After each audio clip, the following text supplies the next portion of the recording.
বাংলাদেশের সব রাজনৈতিক দল, বাংলাদেশের সব নেতা কর্মীরা জাতির পিতা হিসেবে ইব্রাহিম মানে, শুধু একটা দলের নেতা কর্মীরা জাতির পিতা ইব্রাহিমকে মানে না। সেই দলটার নাম কি? আরো জোরে, জোর হলো না, আরো জোরে। জিহাদের কথা বলতেছিলাম, জিহাদ হলো আরবি শব্দ। চেষ্টা করো, চেষ্টা করেছে আমার ছোট্ট ছোট্ট কিশোর ছেলেরা, যুবক ছেলেরা, কথা বলেন ঠিক না ঠিক? ছাত্ররা, মাদ্রাসার ছাত্ররা চেষ্টা করেছে, দেশ স্বাধীন হয়েছে। এবার আল্লাহ পাক বললেন শুধু জিহাদ করলে হবে না, জিহাদের হক আদায় করে জিহাদ করো। ওরা ময়দানে গেছে, তোমরা ওদের পিছনে সহযোগিতা করো। আমরা মুরব্বীরা যখন ওরা ময়দানে নামলো, আমরা ওদেরকে সহযোগিতা করেছি, ওদের বুদ্ধি দিয়েছি, ওদের পিছনে মেহনত করেছি, ওদের টাকা দিয়েছি, পানি কিনে ওদের খাওয়াইছি, খাদ্য কিনে ওদের পিছনে মেহনত করেছি। আমরা সামনে ছিলাম না, কিন্তু পিছন থেকে আমরা সাহায্য করেছি। কথা বলেন ঠিক না ঠিক? ওরা জিহাদের ময়দানে জিহাদ করতেছে, আমরা পিছন দিক থেকে সহযোগিতা করেছি। এটাই হলো জিহাদের হক আদায় করা। বলুন তো, সবাই কি জিহাদের ময়দানে থাকতে পারে? সবাই কি যুদ্ধ করতে পারে? পারে না। কিন্তু সকলের সহযোগিতা ছাড়া যুদ্ধ হয় না। একদল লোক মিছিল করতেছে, তাদের খাদ্যের প্রয়োজন নাই।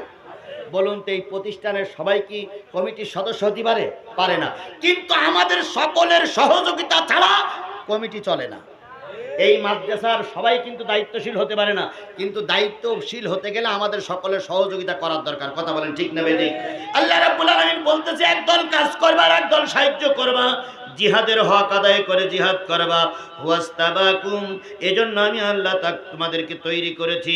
ওমা জাআলা আলাইকুম ফিদ্দীনি মিন হারাজ, আর মনে রেখো দিনের ব্যাপারে কোনো সংকীর্ণতা নাই, দিনের ব্যাপারে কোনো কমতি নাই, এটা নাই ওটা নাই বলার কোনো সুযোগ নাই। এরপর আল্লাহ পাক বলতেছে মিল্লাতাবিকুম ইব্রাহিম,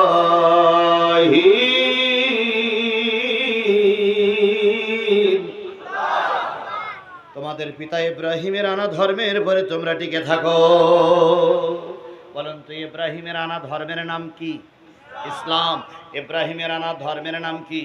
আর তিনি আমাদের মুসলিম মিল্লাতের, হুয়া সাম্মাকুমুল মুসলিমিন, তিনি তোমাদের নাম রেখেছেন মুসলমান। তিনি তোমাদের জাতির আব্বা, জাতির পিতা। মুসলিম জাতির পিতার নাম কি? স্পষ্ট করে বাঘের বাচ্চার মতন বলবেন, মুসলিম জাতির পিতার নাম কি? আরো জোরে বলেন, মুসলিম জাতির পিতার নাম কি? এবার বলুন তো, বাংলাদেশে যারা বিএনপি করে তারা জাতির পিতা হিসাবে কারে মানে? যারা বিএনপি করে তারা জাতির পিতা হিসাবে কারে মানে? ইব্রাহিম আলাইহিস সালামকে মানে। জাতীয় পার্টির, এতক্ষণ অনেক কিছু বললাম, জাতীয় পার্টির নেতা কর্মীরা জাতির পিতা হিসাবে কারে মানে? ইব্রাহিম আলাইহিস সালামকে মানে। এবার বলুন তো, বাংলাদেশ জামাত ইসলামী, এই জামাত ইসলামীর নেতা কর্মীরা জাতির পিতা হিসাবে কারে মানে? ইব্রাহিম আলাইহিস সালামকে। যারা হাত পাকার দল করে, দলের নাম কি? ইসলামী আন্দোলন বাংলাদেশ। ইসলামী আন্দোলন বাংলাদেশের মানুষেরা, ওরা দলের কর্মীরা জাতির পিতা হিসেবে কারে মানে? ইব্রাহিম আলাইহিস সালামকে মানে। বাংলাদেশের সব রাজনৈতিক দল, বাংলাদেশের সব নেতা কর্মীরা জাতির পিতা হিসেবে ইব্রাহিম মানে, শুধু একটা দলের নেতা কর্মীরা জাতির পিতা ইব্রাহিমকে মানে না। সেই দলটার নাম কি? আরো জোরে, জোর হলো না, আরো জোরে। আমলিকাওয়ালারা বলে জাতির পিতা বঙ্গবন্ধু শেখ মুজিবুর রহমান, আর আমাদেরকেও ওই কথাটা জোর করিয়ে বলাইছে। যারা ইসলামী ফাউন্ডেশনে চাকরি করতেন, এখানে অনেক লোক চাকরি করার লোক আছে না, তাদেরকে বাধ্য করেছে জাতির পিতা মুজিবকে বলাই লাগবে। এখন আসুন, দেশ পরিবর্তন হয়েছে, নতুন পার্টি ক্ষমতায় এসেছে। জাতির পিতা এখন ইব্রাহিম না, জাতির পিতা এখন মুজিবাত? জোরে বলেন, জাতির পিতা ইব্রাহিম না জাতির প্রতি মুজিবাত? গোল চত্বরে দেখলাম, যেখানে আব্বা দাঁড়িয়েছিল সেখানে এখন আর কেউ না। যমুনা সেতুর মাথায় ওখানে আব্বা দাঁড়িয়েছিল, আব্বা আর নাই। আমি সেদিন ঢাকায় সফর করে দেখলাম প্রতিটা মোড়ে মোড়ে লেখা আছে জাতির পিতা ইব্রাহিম, শেখ মুজিব ঘোড়ার ডিম।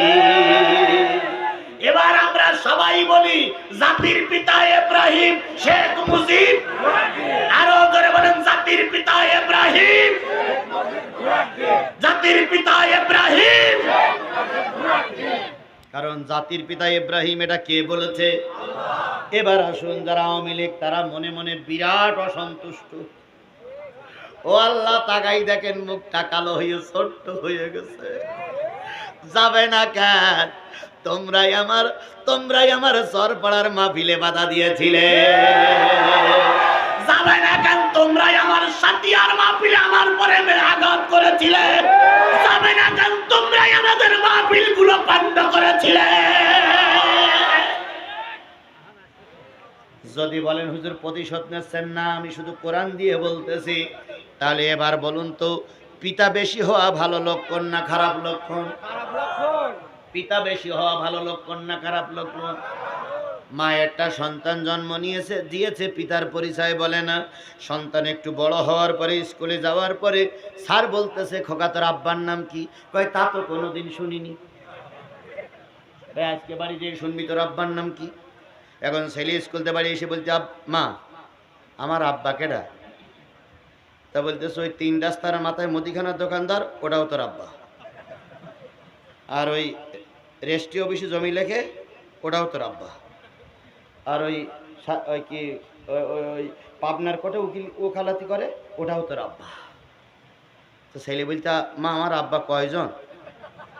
তো বলতে, তোর আব্বা 3 জনের নাম আমার মনে আছে, আরো 2-1 জন থাকতে পারে।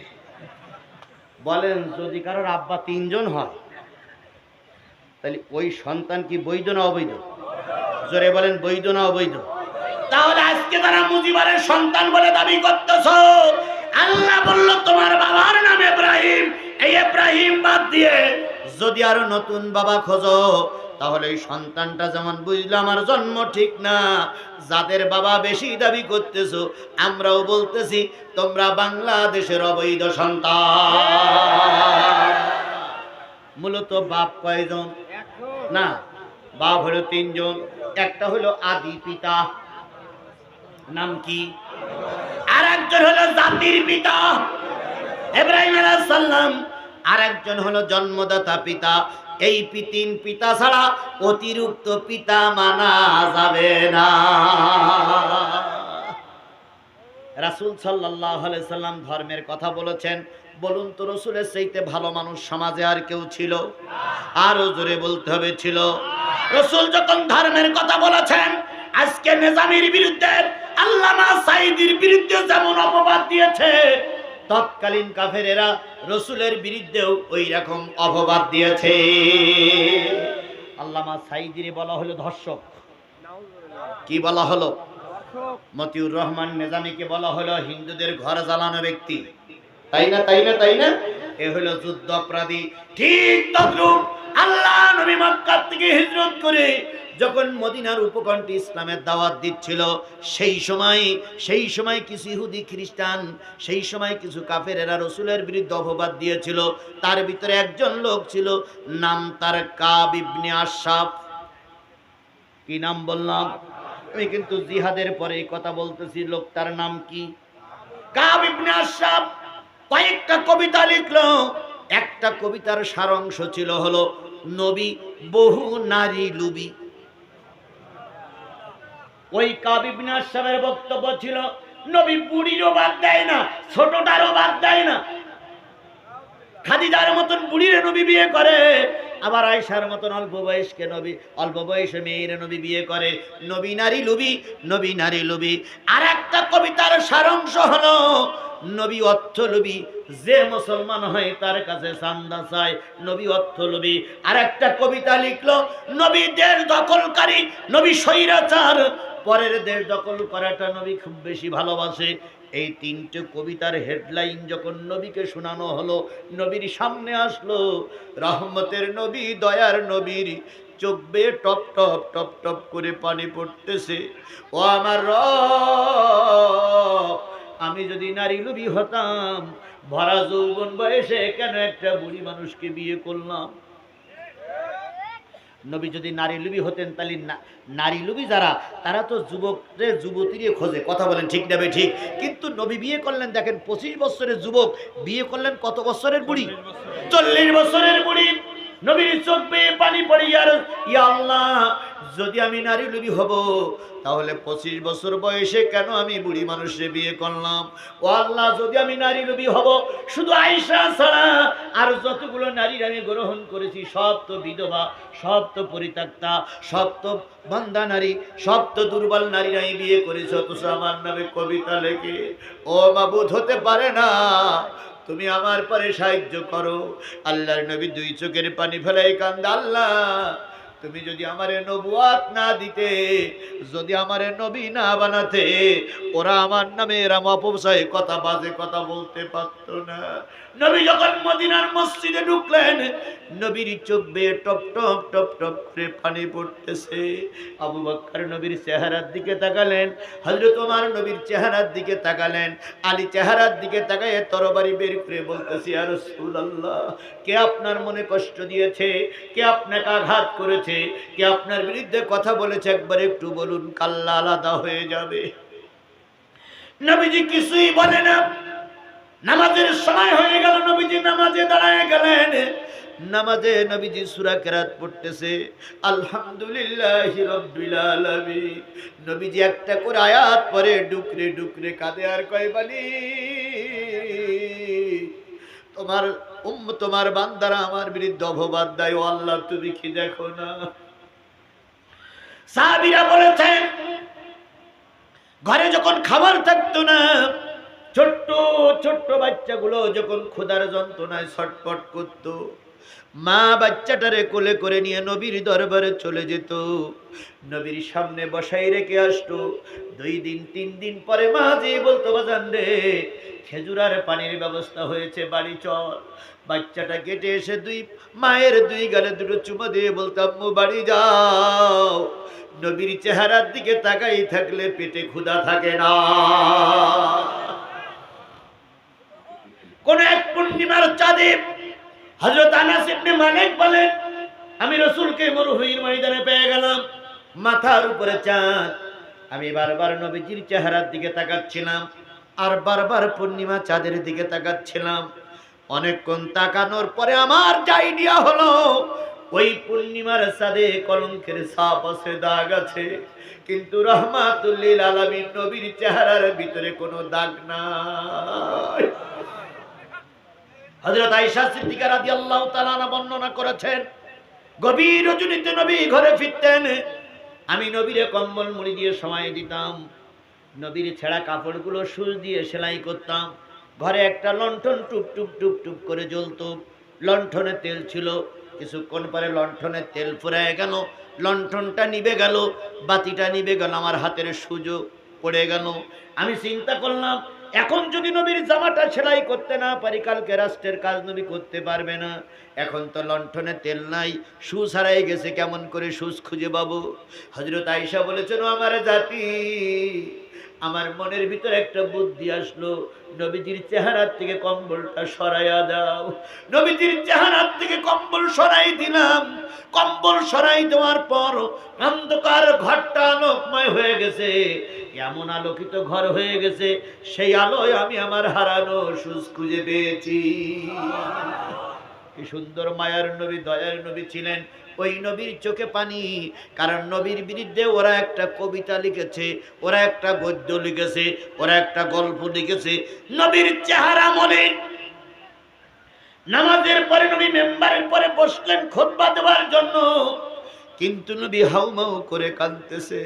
হযরত ওমর বলেন, ইয়া রাসূলুল্লাহ, যদি ভাবে কান্নাকাটি করে ভেঙে পড়েন, আমরা তো যাওয়ার জায়গা পাবো না, কোথায় যাব, কার কাছে আশ্রয় নেব?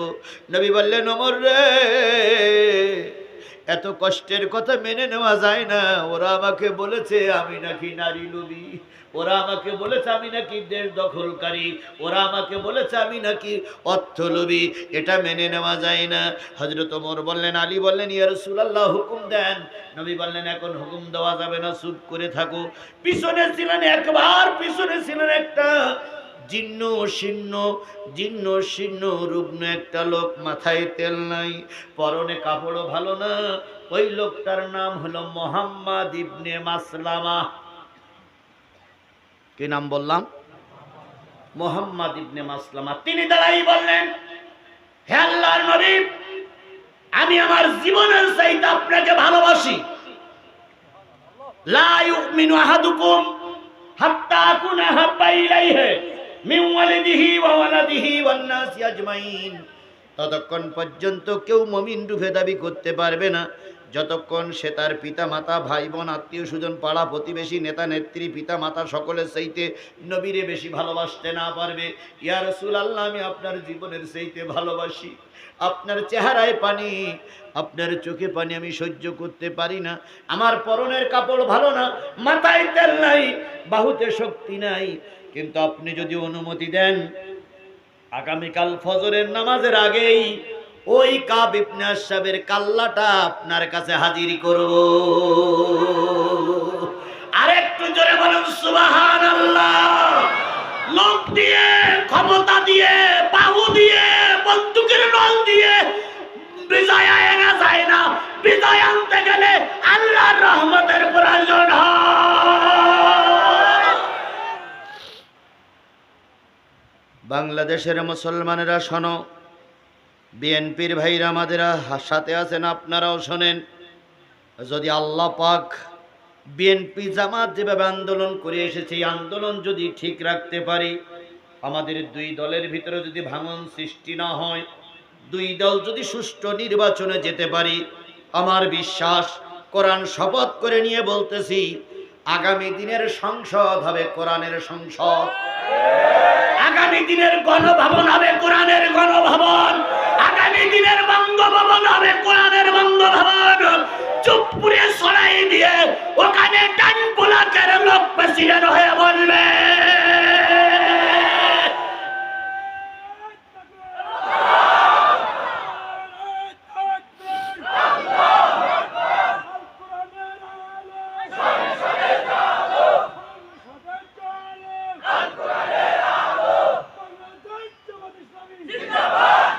এখন প্রয়োজন দুই পক্ষের, দুই দলের এক থাকা। কথা বলেন ঠিক না ঠিক? এখন কিন্তু আমাদের ভিতরে ফাটল সৃষ্টি করার জন্য আওয়ামী লীগের প্রেতাত্মারা উঠে পড়ে লেগেছে। এই জন্য বিএনপি জামাতের যত নেতা কর্মী আজকের মঞ্চে আছেন, সকলের কাছে দাবি, নির্বাচন হবে, নির্বাচনে যারাই ক্ষমতায় যাক, আমরা স্যালুট জানাবো। বিএনপির এমপি যদি হয়, আমি ডান পাশে চেয়ারে বসে ওয়াজ করব। জামাতের এমপি যদি হয়, ডান পাশে চেয়ারে বসাবো। ওপরের কেন্দ্রের নেতারা যে নির্দেশ করবে, সব নির্দেশ আমরা মেনে চলবো। লোকালয়ের ভিতরে বিএনপি জামাত দ্বন্দ্ব করা যাবে না। তাহলে আজকের থেকে একটাই স্লোগান হোক, সকল দলের দেখা শেষ, টুপিওয়ালার বাংলাদেশ। সবাই মিলে বলেন, সকল দলের দেখা শেষ। আরো জোরে, সকল দলের দেখা শেষ, সকল দলের দেখা শেষ। সে টুপিওয়ালারা বিএনপি হতে পারে, সে টুপিওয়ালারা জামাত হতে পারে, সে টুপিওয়ালা ইসলামী আন্দোলন হতে পারে, সে টুপিওয়ালারা হেফাজত হতে পারে। বলুন তো, বিএনপির নেতা কর্মীরা এখানে আছে না নাই?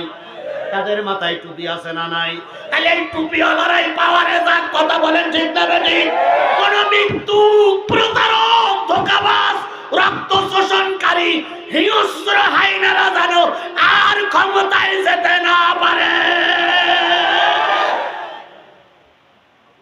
এর জন্য যদি জিহাদির রক্তের প্রয়োজন হয়, না, আমি আল্লাহর কাছে দোয়া করি, আল্লাহ দেশে শান্তি ফিরে আনতে যদি জিহাদির রক্তের প্রয়োজন হয়, জিহাদির রক্তটা কবুল করো, তবু অশান্তির বাংলাদেশ আমাদের আর উপহার দিও না। আমার কথা শুনে আপনারা কি সবাই একমত? এদেশে যদি আরো রক্ত দিতে হয়, এদেশে যদি আরো ফাঁসিতে ঝুলতে হয়, এদেশে যদি আরো অনেক মায়ের কোল খালি করতে হয়, সবটা ছাড় দিতে রাজি, তবু আওয়ামী লীগের মতন স্বৈরাচারদের আর ক্ষমতায় বসাতে রাজি না।